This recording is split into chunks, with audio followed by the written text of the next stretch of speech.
Hello 12th class students. Students, in our previous video we have discussed first 20 questions of exercise 4.2. Now in this video we will continue with our 21st question. In the 21st question देखिए students, आपको prove करना है this determinant equal to this. तो यहाँ पे आप check कीजिए, आप इन जो आपका right hand side determinant, left hand side determinant है, इसको टू डिटर्मिनेंट्स में तोड़ सकते हैं. First will be X Y Z, Y Z x, Z x Y, same आ जाएगा. और सेकेंड डिटर्मिनेंट होगा वो क्या होगा, Y Z x Y, x Y Z. तो यहाँ पे देखिए हमने तोड़ लिया. फर्स्ट तो आपका x Y Z, Y Z x, Z x y, यही आ गया. जो सेकेंड डिटर्मिनेंट है उसमें हमें मिला y Z x Y, x Y z. हमें प्रूव करना है this is to be twice of this determinant, इसके इक्वल हमें प्रूव करना है. तो वन पार्ट तो हमारा ये पार्ट तो इक्वल हो गया है. अब सेकेंड पार्ट को भी हमें यही बनाना है. तो देखिए यहाँ पे हम कैसे ले सकते हैं, ये हमारा जो थर्ड कॉलम है इसे हमें फर्स्ट पोजीशन पे पहुंचाना है, और जो हमारा ये जो फर्स्ट कॉलम है इसे हमें सेकेंड पोजीशन पे पहुंचाना है. तो हम ऑपरेट करते हैं. फर्स्ट ऑफ ऑल C1 को हमें रिप्लेस करना होगा बाय C3. C1 और C3 को हम रिप्लेस कर देते हैं. हमें पता है रिप्लेसिंग करते वक्त डिटर्मिनेंट जो है वो नेगेटिव हो जाता है, तो यहाँ पे हमारा साइन चेंज हो जाएगा. और जो मैं फर्स्ट पार्ट नहीं लिख रही हूँ, फर्स्ट पार्ट सेम आएगा, सेकंड पार्ट में आपका माइनस साइन आ जाएगा और जो है ये रिप्लेसमेंट हो जाएगी. यहाँ we will have y Z x, Y Z x की जगह हम रिप्लेस कर चुके हैं. फर्स्ट ये आपका थर्ड कॉलम से रिप्लेस हो जाएगा. We will have x Y z. Second column आपका यूं का यूं रहेगा, और जो आपका फर्स्ट कॉलम है वो आपका थर्ड कॉलम बन जाएगा y Z x. Okay, now again हमें क्या चाहिए, यहाँ पे वाई जेड सेकेंड पोजीशन पे चाहिए है और जेड एक्स वाई जो है हमें थर्ड पे चाहिए. तो हम इन दोनों कॉलम्स को आपस में फिर से रिप्लेस कर देते हैं. अब दोबारा से हम ऑपरेट करते हैं C2 to be replaced by C3. अब दोबारा रिप्लेसिंग पे फिर से हमारा नेगेटिव साइन कॉमन आएगा, नेगेटिव हो जाएगा डिटर्मिनेंट. पहले से ही माइनस है तो minus minus will become plus, opposite sign minus minus जो है वो प्लस हो जाएगा. तो यहाँ से हमारे पास चेंजिंग आफ्टर इंटरचेंजिंग हमारे पास फर्स्ट कॉलम सेम रहेगा. C2 C3 को एक्सचेंज करना, we will have y Z x here, और जो सेकेंड कॉलम था वो थर्ड बन जाएगा जेड एक्स वाई. तो यहाँ से आप देख सकते हैं जो आपका फर्स्ट कॉलम था ये यही चल रहा था हमारा फर्स्ट डिटर्मिनेंट, फर्स्ट कॉलम तो नहीं, first determinant y Z x y. तो ये दोनों आपके सेम आ गए. दैट मीन्स हम क्या लिख सकते हैं, ट्वाइस ऑफ दिस. ओके, यही हमारा राइट हैंड साइड है. In the similar manner you can prove that in the 22nd question you can check here. ये आपको इसी तरीके से दिया गया है, लेकिन हमें अब क्या करना है, ये जो आपका डिटर्मिनेंट इस तरीके से आया था ये भी आपका इसी तरीके से आ जाएगा, लेकिन हमें इसे एक्सपेंड भी करना है. आगे आप इसको अलोंग R1 या अलोंग C1 किसी भी तरीके से आगे एक्सपेंड और आपको करना है. तो हमें इस टाइप का रिजल्ट मिल जाएगा. ये you have to try it yourself. Now in the 23rd question we are to prove this determinant equals to 4a square b square c square. तो देखिए हम कैसे चलते हैं स्टूडेंट्स, चेक कीजिए. यहाँ पे आप देख सकते हैं कि जो आपका डिटर्मिनेंट है उसमें आपके a square plus a b में से हम a कॉमन ले सकते हैं, b square plus B c में b कॉमन ले सकते हैं, ए सी प्लस सी स्क्वायर में से c कॉमन ले सकते हैं. तो यहाँ से आप चेक कीजिए. In the first column we are having a in each term, each element, and b in each element of second column, and c in each element of third column. तो ये हम फर्स्ट कॉलम में से a, second column में से b और third column में से c जो है वो कॉमन निकाल सकते हैं. After that we will have, यहाँ से हम कॉमन निकाल चुके हैं तो यहाँ हमारे पास a बचेगा, यहाँ a प्लस b, यहाँ b, यहाँ c, यहाँ b, यहाँ b प्लस c. इसमें से c बाहर निकालेंगे, हमारे पास बचेगा a plus c, a c. Okay, अब हम देखिए क्या कर सकते हैं स्टूडेंट्स. हमने क्या किया, सभी को एलिमेंट्स R1 R2 R3 के सभी एलिमेंट्स को ऐड करके किसी एक रो को R1 को हमने रिप्लेस कर दिया bye R1 plus R2 plus R3. तो यहाँ से सभी हमारे पास क्या होगा, a plus b plus b twice of A plus B. इसी तरीके से यहाँ पे भी क्या हो जाएगा, C plus B plus B plus C, तो twice of B plus C. यहाँ पे भी क्या होगा, A plus C plus A plus C, that means twice of A plus C. इस तरीके से हमारी फर्स्ट रो रिप्लेस हो गई है, second and third will remain same. अब इनमें सभी में 2 है तो 2 कॉमन निकाल सकते हैं हम। अब हमारा ये हो चुका है। अब देखिए हम क्या कर सकते हैं, R1 को अगर हम रिप्लेस करते बाय R1 माइनस R2 तो फर्स्ट टर्म आपकी 0 हो गई, सेकेंड टर्म में हमारे पास C बचेगा और थर्ड टर्म में भी हमारे पास C बचेगा। अब दोनों हमारे C बिल्कुल सेम है, हम C कॉमन निकाल सकते हैं from the R1। First row में से हमने R1 C कॉमन निकाला, then we will have here 0 1 1, C common निकाल लिया तो हमारे पास बाहर हो चुका 2abc²। अब देखिए यहाँ पे जो स्टूडेंट्स है, हमारा काम क्या होता है, मैक्सिमम जीरोस बनाना। तो हम C2 को रिप्लेस कर सकते हैं बाय C2 माइनस C3, उससे 1 माइनस 1 0 हो जाएगा यहाँ पे। तो हमने रिप्लेस कर दिया ईच टर्म को b minus A in the second place and b plus C minus C, that is b in the third place of second column. अब देखिए अब हमारे मैक्सिमम 0 फर्स्ट रो के अलोंग है, तो हम फर्स्ट रो के अलोंग इस डिटर्मिनेंट को एक्सपेंड कर देंगे। After expanding we will have b into a plus b minus b into b minus a, inside and outside हमारे पास क्या है 2abc²। तो इस तरीके से हम देखें ये एक्सपेंडिंग के बाद हमारे पास यहाँ 2ab आ चुका है, दोनों मल्टीप्लाई होके हमारे पास रिजल्ट क्या आ जाएगा 4a² b² c², और यही हमें राइट हैंड साइड दी गई है। Now in the 24th question we are given to prove that this determinant equals to 1 plus a² plus b² plus c²। हमें इसके इक्वल प्रूव करना है। तो स्टूडेंट्स ये हमारा कैसे आ सकता है, देखिए यहाँ पे हमें 1 प्लस a² तो दिया गया है, लेकिन हमें और टर्म्स क्या चाहिए b² और c²। तो देखिए यहाँ पे हमारा जो, या तो हम रोज में बना लें b² c², या हम कॉलम्स में बना लें, क्योंकि सेम टर्म्स हैं हमारी तो हम किसी भी तरीके से चल सकते हैं। तो हमने कॉलम्स में बनाया स्टूडेंट्स। देखिए C1 को हमने जो है ईच टर्म को हमने C1 को रिप्लेस कर दिया बाय मल्टीप्लाइंग दिस, मतलब C1 के हर एलिमेंट को हमने a से मल्टीप्लाई कर दिया है। C2 को हमने रिप्लेस कर दिया बाय b से मल्टीप्लाई कर दिया है, और जो C3 के एलिमेंट है उसको हमने C से कर दिया है मल्टीप्लाई। तो यहाँ पे हमारे पास a² से a से मल्टीप्लाई करेंगे तो यहाँ पे हमारे पास क्या आ जाएगा a² b, यहाँ पे आ जाएगा a² c, यहाँ पे आ जाएगा ab², यहाँ पे आ जाएगा b² c, यहाँ पे आ जाएगा ac², यहाँ पे आ जाएगा bc²। तो मतलब हमें b² c² और a² टाइप के जो हैं वो एलिमेंट मिल जाएंगे, ये मिल जाएगा हमें। अब देखिए, और हमने ऑब्वियसली a b c से मल्टीप्लाई किया है तो हम बाहर आउटसाइड उससे डिवाइड करेंगे इक्विवेलेंट बनाने, क्योंकि हमें डिटर्मिनेंट, ठीक है। तो this delta will become equals to this 1/abc से हमने अंदर भी मल्टीप्लाई कर दिया है और बाहर हमने इससे डिवाइड कर दिया है। अब देखिए स्टूडेंट्स, यहाँ पे हम क्या कर सकते हैं, a कॉमन निकाल सकते हैं from the first row, b from the second row and c from the third row. तो तीनों में से हमने ए बी सी बाहर निकाल लिया, तो हमारे पास बाहर क्या हो गया, a b c by a b c cancel out हो गया। अब अंदर से देखिए हमारे पास 1 plus a² plus b² plus c², ठीक है, जो हमें राइट हैंड साइड में चाहिए है। वो टर्म हमारी कैसे बन सकती है, जब हम ईच कॉलम के एलिमेंट को ऐड कर दें, ठीक है, सभी कॉलम्स के एलिमेंट्स को ऐड करेंगे तो हमें इस टाइप का रिजल्ट मिल रहा है। तो हम क्या करते हैं, फर्स्ट कॉलम को हमने रिप्लेस कर दिया by the addition of these 3 columns, तो हमारे पास फर्स्ट कॉलम ये बन चुका है। अब क्या कर सकते हैं, हम कॉमन निकाल सकते हैं हम 1 plus a² plus b² from the c1। तो अब हमारे पास जो है each term of this column will become unity.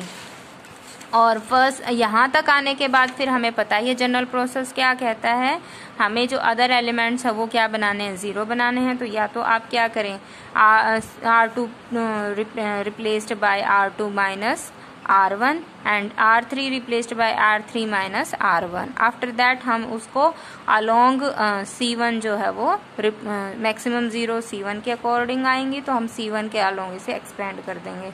जब आप इसे सॉल्व करेंगे तो ये वैल्यू आपकी 1 निकल के आएगी। तो इस तरीके से आपका RHS के इक्वल हो जाएगा।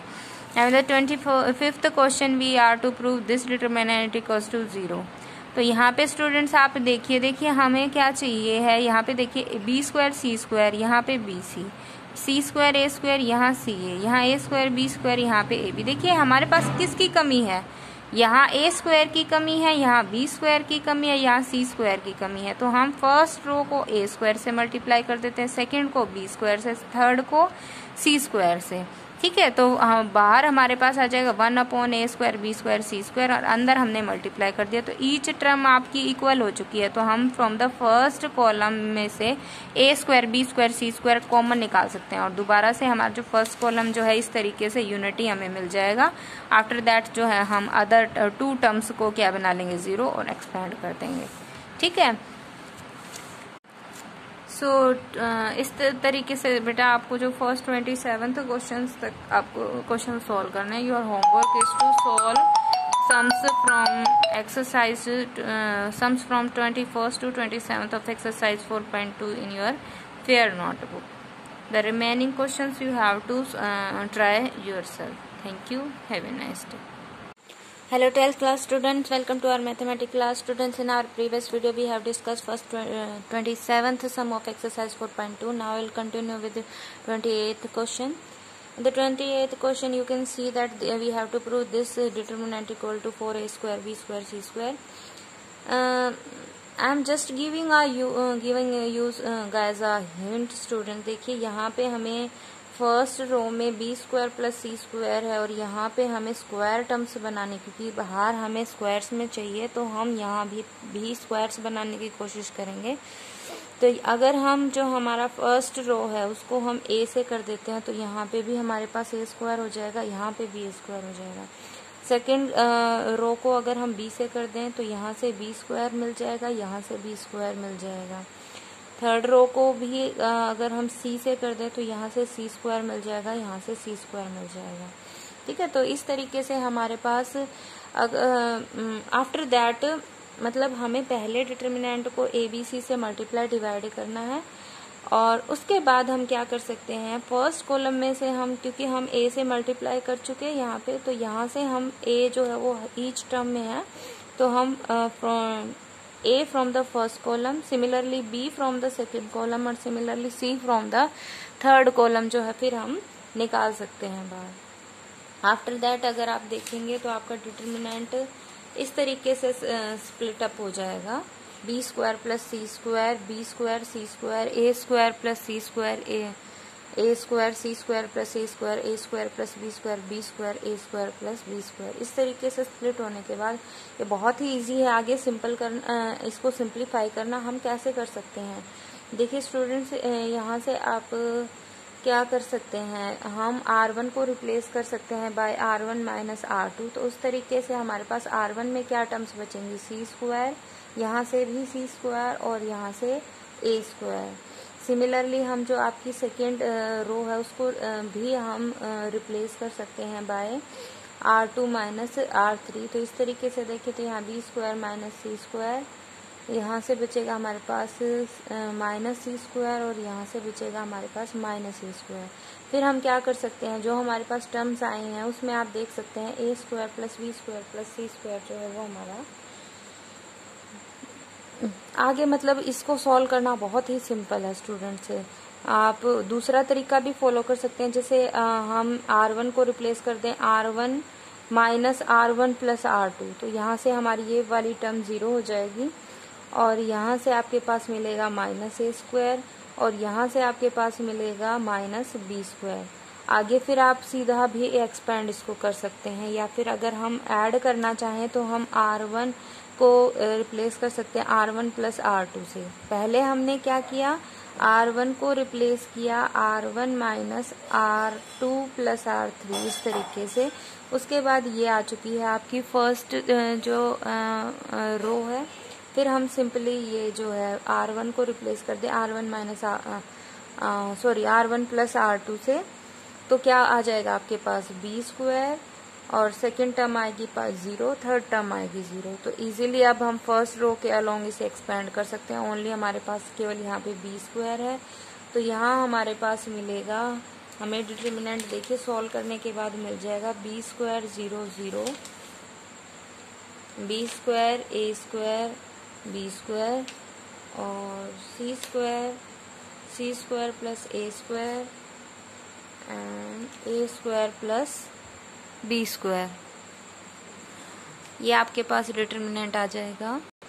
आफ्टर दैट आप इसको इजीली एक्सपेंड करके सोल्व कर सकते हैं। Now come to our 29th question. देखिए यहाँ पे आपको इस डिटर्मिनेंट को प्रूव करना है equals to a b plus B C plus c a whole square. इसके तो जैसे हमने 28th में आपको हिंट दिया कि आप फर्स्ट रो को ए से, सेकंड रो को बी से, थर्ड रो को सी से मल्टीप्लाई करके डिटर्मिनेंट को डिवाइड करते हैं। आफ्टर दैट हम फर्स्ट कॉलम में से ए, सेकंड कॉलम में से बी, थर्ड कॉलम में से सी जो है वो कॉमन निकाल सकते हैं। आगे बिल्कुल इजी है, आपकी जो 3 टर्म्स हैं वो किसी रो या कॉलम की आपकी 1 आ जाएंगी, आप इजीली उसे एक्सपेंड कर सकते हैं 0 अदर टर्म, मैक्सिमम टर्म्स 0 बना के। Now come to our next question 30th question. इसमें देखिए आपको प्रूव करना है this determinant equals to a minus b, b minus c, c minus A plus B plus c a square plus B square plus C square. देखिए यहाँ पे हम generally, देखिए हमसे वैसे तो हो नहीं रहा, तो हम क्या करते हैं, जो आपको आंसर लेके आना है उसमें देखिए जो 1/1 टर्म है इसको लाने की हम कोशिश करते हैं। देखिए हमें क्या लेके आना, ए माइनस बी, बी माइनस सी। तो देखिए ए माइनस बी कैसे आएगा, यहाँ से अगर हम देखें R1 माइनस R2 कर दें तो यहाँ से ए स्क्वायर माइनस बी स्क्वायर, ए माइनस बी टर्म आ जाएगी। यहाँ से भी सी कॉमन आके बी माइनस ए आ गया, और यहाँ से भी जो है वो ए माइनस बी आ जाएगा सोल्व करने के बाद। तो हम क्या कर सकते हैं, R2 को रिप्लेस कर दिया हमने R2 माइनस R1 से। सिमिलरली जो हमारी बी माइनस सी है वो भी हमारी किससे आ सकती है, सी माइनस ए जो टर्म है वो हमारी R3 माइनस R1 करने से आ सकती है। तो हमने यही दोनों ऑपरेशन लगाए हैं, R2 रिप्लेस कर दी हमने R2 माइनस R1 से, और थर्ड रो R3 रिप्लेस कर दी हमने R3 माइनस R1 से। आफ्टर ऑपरेटिंग देखिए हमारे पास ये आ जाएगा, हमने बी माइनस ए कॉमन ले लिया है सेकेंड रो में से, और सी माइनस ए हमने कॉमन ले लिया फ्रॉम द थर्ड रो। उसके बाद हमारे पास देखिए ये डिटर्मिनेंट सोल्व होके ये आ चुका है हमारे पास, A square minus A plus B C plus A this, ये हमारे पास आ चुका है। अब देखिए हम स्टूडेंट क्या कर सकते हैं, R2 को अगर हम रिप्लेस कर दें R2 प्लस R3 से, तो ऐसा हमने क्यों किया, देखिए एक तो हमारे पास ये आ जाएगी C माइनस बी, क्योंकि हमें जो थर्ड टर्म चाहिए B माइनस सी, ये हमें यहाँ से मिल रही है। इन दोनों को अगर हम ऐड कर देते हैं, ऑल्सो यहाँ से भी देखिए हमारे पास सम टर्म्स जो है वो कैंसिल होके यहाँ से सेकंड टर्म से भी हमारे पास B माइनस सी बच रहा है, और यहाँ से भी फर्स्ट टर्म से भी हमारे पास B माइनस सी बच रहा है। तो हमने R2 प्लस R3 करने के बाद देखिए स्टूडेंट्स जो हमारा R2 टर्म है वो देखिए क्या बन चुकी है, माइनस बी प्लस सी माइनस 4b प्लस 4c सी माइनस बी। तो यहाँ से देखिए हम R2 सेकेंड रो में से b माइनस सी जो है वो कॉमन निकाल सकते हैं। आफ्टर टेकिंग कॉमन देखिए हमारे पास यहाँ से बचेगा -1, यहाँ से बचेगा -4, और यहाँ से थर्ड रो में से बचेगा हमारे पास -1। अब बहुत ही इजी है क्योंकि हमारे पास न्यूमेरिकल वैल्यूज आ चुकी हैं, तो ये बहुत ही सिंपल है कि हम एनी 2 टर्म्स को क्या बना ले, 0 बना ले। तो हमने क्या किया है, देखिए C2 रिप्लेस कर दिया हमने C2 माइनस 4C1 से, एंड C3 रिप्लेस कर दिया C3 माइनस C1 से। इस तरीके से देखिए जो हमारा जो सेकेंड कॉलम है उसमें आपकी ये वाली टर्म 0 हो गई है, और थर्ड कॉलम में ये वाली टर्म 0 हो गई है। तो हमारे पास देखिए ये डिटर्मिनेंट सॉल्व होने के बाद आ चुका है।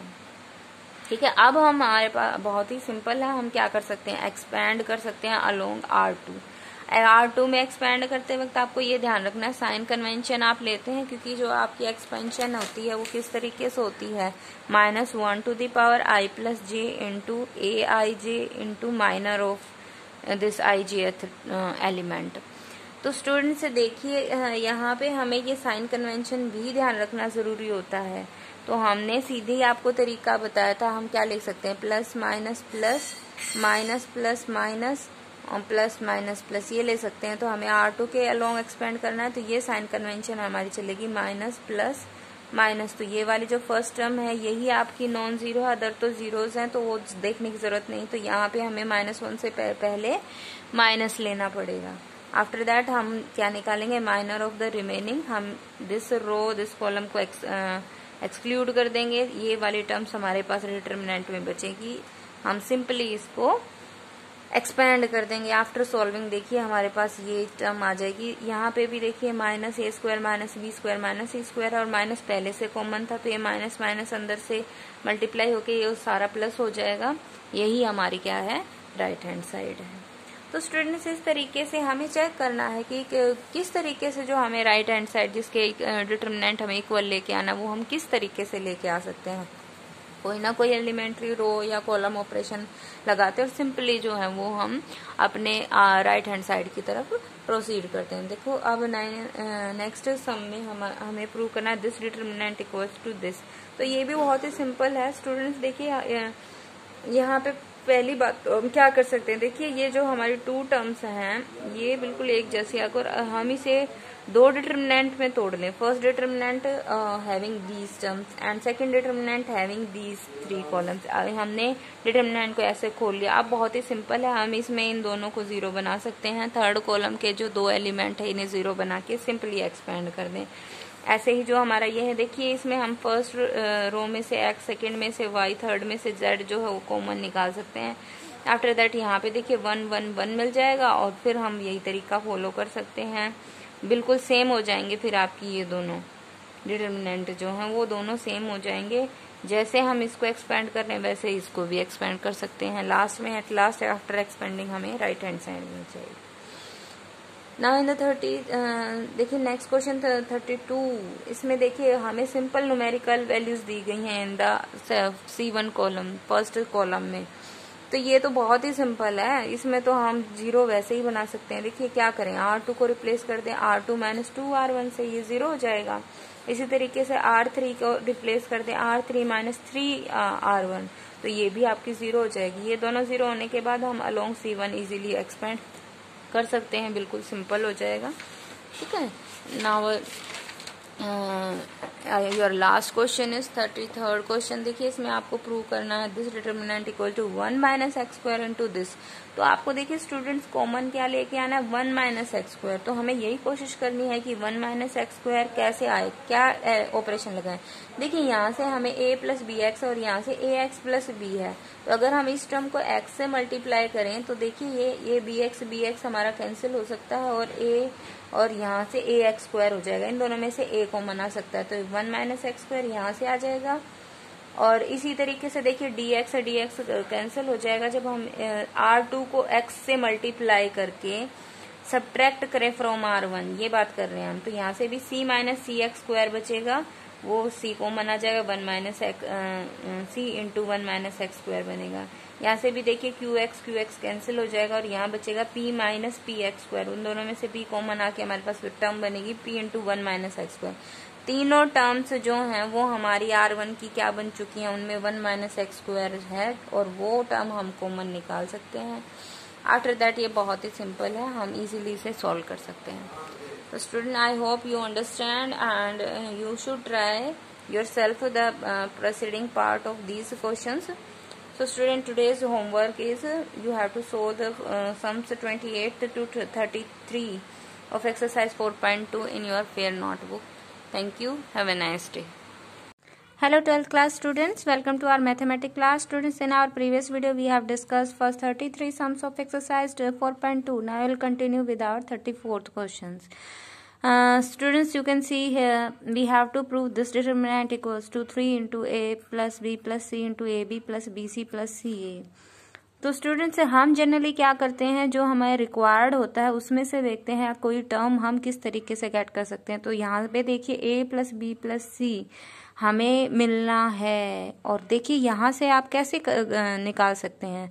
अगर हम C1 C2 C3 तीनों कॉलम्स के कॉरस्पॉन्डिंग एलिमेंट्स को ऐड करते हैं तो देखिए हर एलिमेंट हमें क्या मिलता है, a plus B plus C. तो हम क्या कर सकते हैं, हम C1 को हम ऑपरेट करते हैं C1 replaced by C1 plus C2 plus C3। तो इस तरीके से C1 का हर एलिमेंट हमें क्या मिलेगा, a plus B plus c, a plus B plus c, a plus B plus c. After that we can take common this a plus B plus c from C1। तो वहाँ से अब हमारे पास तीनों एलिमेंट 1 1 1 हो जाएंगे, और जो हमारा जनरल प्रोसेस कहता है, क्या कहता है कि हम सभी मोस्ट ऑफ द एलिमेंट्स को ज़ीरो बनाने की कोशिश करेंगे। ठीक है। After that we will expand the determinant. तो वही प्रोसेस आपको यहाँ पे भी फॉलो करना है। Now come to our 35th question.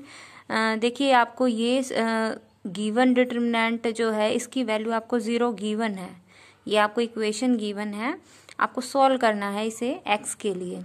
तो स्टूडेंट जैसे हम नॉर्मली डिटरमिनेंट सॉल्व करते आ रहे हैं उसी तरीके से जो हमारा लेफ्ट हैंड साइड डिटरमिनेंट है इसको हम सॉल्व करेंगे। वो जो है वो x की फॉर्म में आपकी कोई पॉलिनोमियल आ जाएगी जिसको हम इक्वेट की, जिसकी वैल्यू हमने किसके इक्वेट कर रखी है, 0 के। उसके बाद हम उस इक्वेशन को 0 के लिए x के लिए सॉल्व कर सकते हैं। तो देखिए यहाँ पे आप देख सकते हैं हर एलिमेंट जो है, हर कॉलम का एलिमेंट जो है वो सेम है।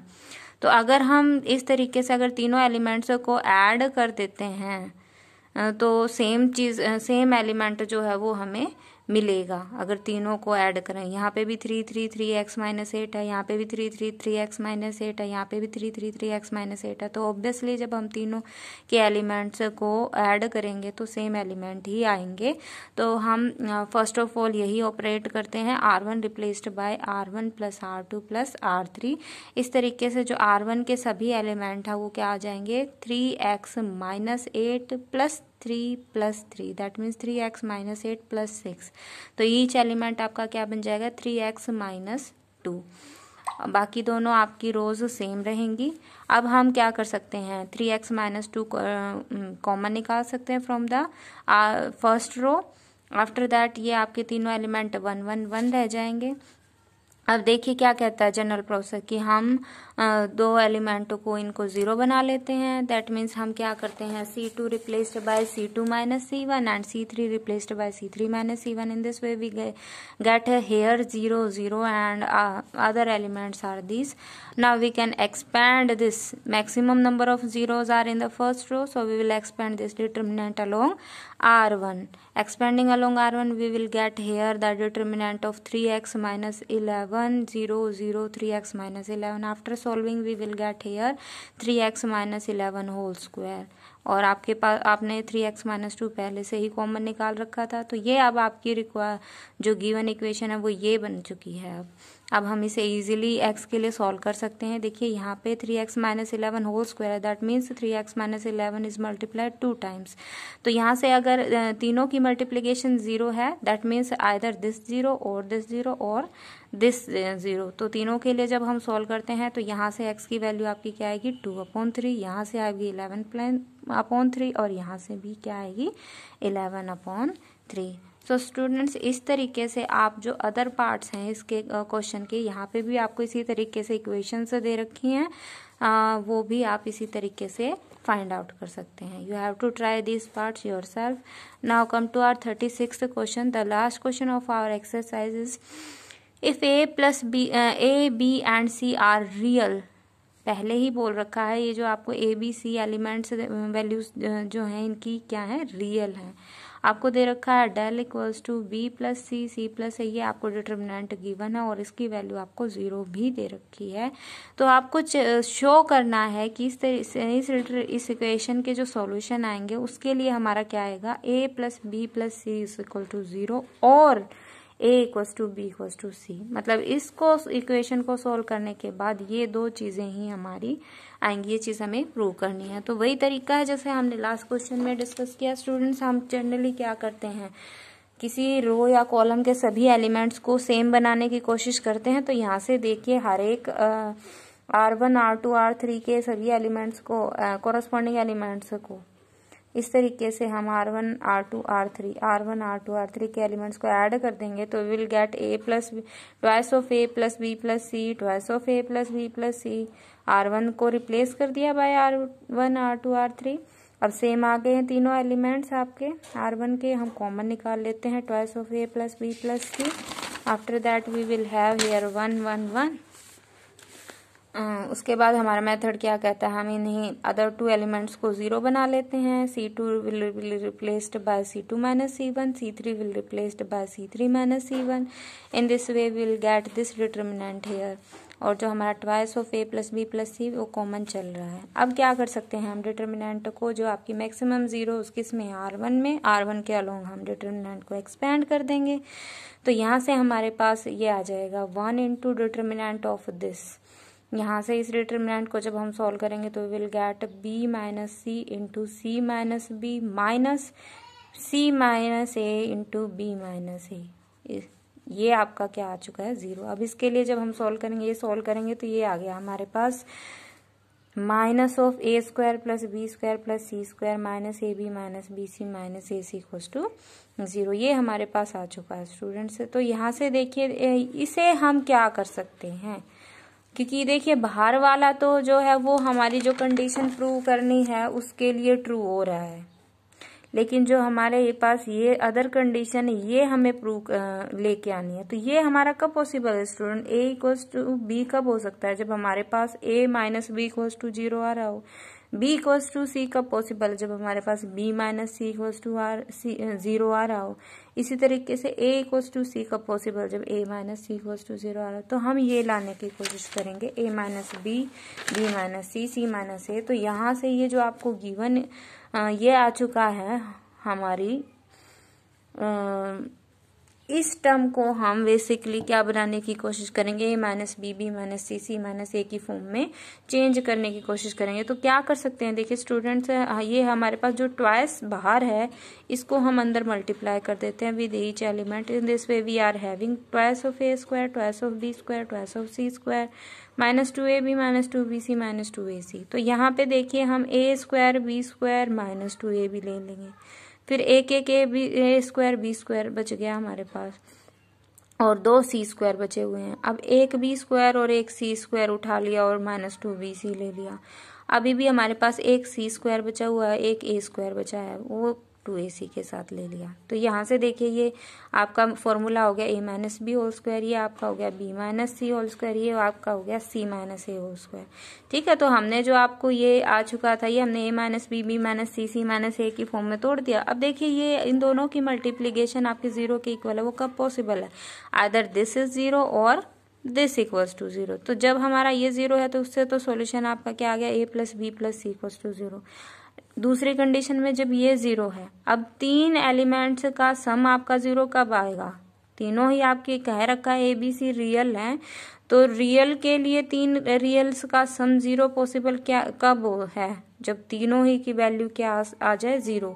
दैट मीन्स हमारा A minus B equals to 0, B minus C equals to 0 and C minus A equals to 0। ये तीनों चीजें हमारे पास आ गई हैं। तो इनको अगर हम सॉल्व करेंगे तो ये चीज आ गई हमारे पास A equals to B, B equals to C and C equals to A। That means इन तीनों से हमारे पास क्या आ गया, A equals to B equals to C। तो 2 कंडीशन आ गई हमारे पास गिवन इक्वेशन के लिए। गिवन इक्वेशन पॉसिबल कब है, जब हमारे पास either A plus B plus C equals to 0 और A equals to B equals to C। I hope students you understood the exercise 4.2, and if there is any doubt remaining you can ask the problems in your problem class. Your homework for today is to solve 34 to 36 sum of exercise 4.2 in your fair notebook. And also students, for tomorrow your homework is to complete exercise 4.2 of NCERT in your assignment notebook. If there is any problem in the NCERT exercise, then you can ask the problems in your problem class. Thank you. Have a nice day.